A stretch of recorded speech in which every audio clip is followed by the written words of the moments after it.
Kohler. I ask about these profit share clauses. Are they still based on markup, exceeding a percentage? Profit divided by cost. Is that how they are? Yeah, it's triggered? Essentially. I mean, there's quite a lot of complexity in terms of different levels of profit. It's based on profit over cost. That's the calculation, is it? That's yeah. How the cost of so it's profit minus cost. So obviously, costs can be offset about that, and that's why it's so important. Profit or income minus cost. So it's profit minus cost. Not divided by cost. It's not a percentage. According to the National Audit Office, it's profit divided by cost, and that's important. You're saying it's profit minus cost. Are we talking about cash profits that trigger it, or percentages of profit over cost? When the contracts were first let, every supplier put a gross profit margin that they may make. That's commercially sensitive. It does differ across the seven. And what we do, we take into account all of their declared profit, all of their declared costs, to look at whether their gross profit is indeed over and above the agreed margin at the point that the contract was let. Is it a percentage or an actual amount? Because the National Audit Office says it's profit divided by cost, and it's important because the cost of dispersal accommodation is £20 per person. The cost of hotel accommodation is £160 per person. You set those contracts assuming most of it would be dispersal.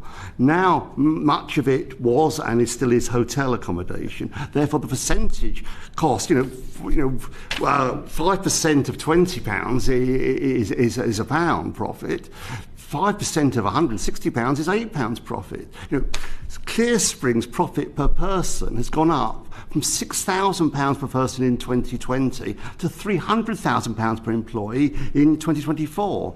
It's gone up. It's just incredible. Now, is it because we haven't changed the profit clause? You're telling me it's profit minus cost. I think it's profit divided by cost, and that's important. What then happens is there is a tariff in terms of the profit clawback, and that is a percentage-based tariff. I think what may be best is that we write to the committee with the exact, because it differs over the 7 contracts, there is then a tariff, and we can set out to the committee exactly how the profit share clauses work. I'd like to know why that clause wasn't changed. You've had many contractual changes, given that the whole basis of the contract changed because lots of it was hotel accommodation, far more expensive. Why you didn't change the profit share clause?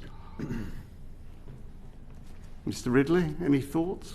I mean, what we are doing now is working through the profit share clause that we've got in the contracts to make sure that we can claw back what is due to us, and we're also seeking to get out of hotels because we recognise the cost of that. The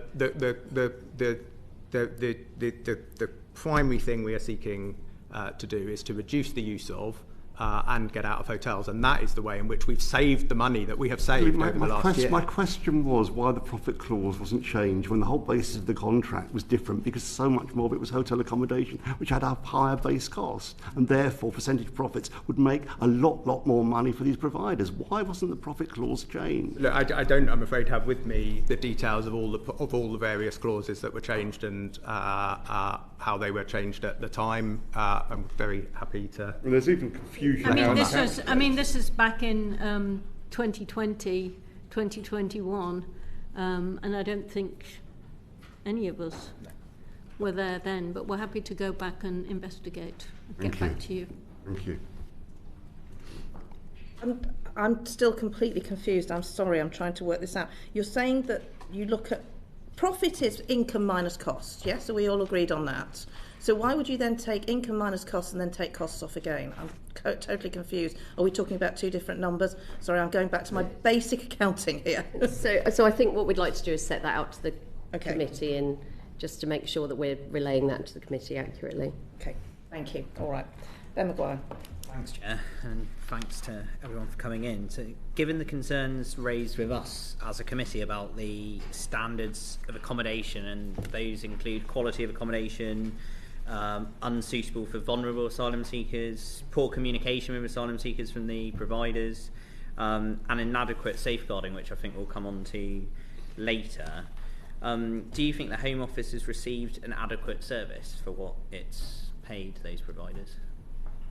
Well, I think that necessarily, given the shape of the contracts that we've inherited, where we have a prime relationship with a large provider that then subcontracts all the way down to either hotel or dispersed accommodation, it's quite difficult to get a proper handle on what is going on in every instance, and certainly